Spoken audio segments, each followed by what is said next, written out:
د غزل نه وړاندې یو دوه درې شعره چې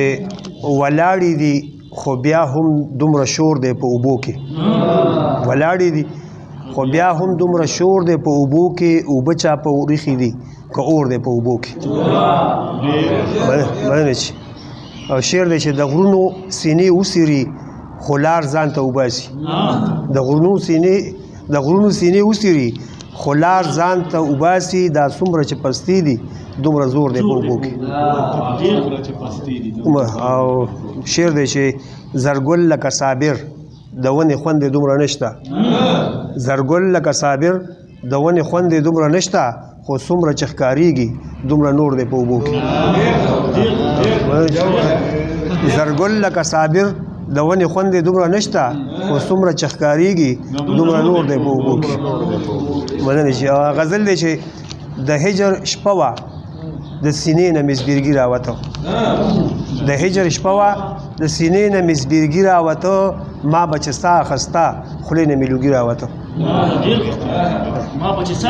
خولې نه مې لوګي راوته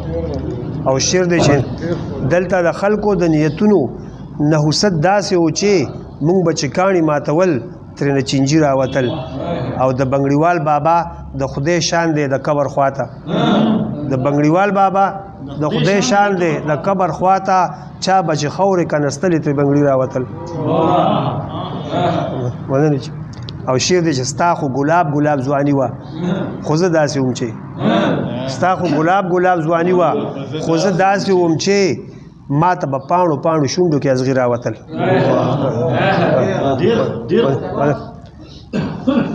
وړاندې شعر دی چې مور مې ویل چې زه وړوکی وم او ته وړه وې مور مې ویل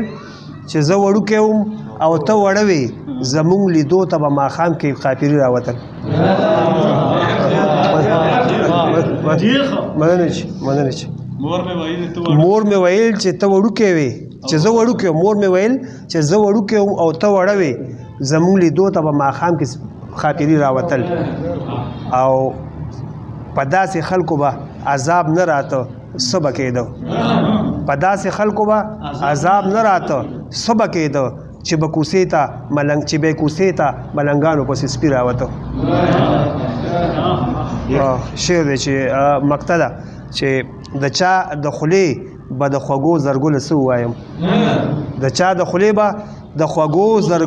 زرګله څه ووایم چې به یې توکړه کم ځای هلته به میږي راوتل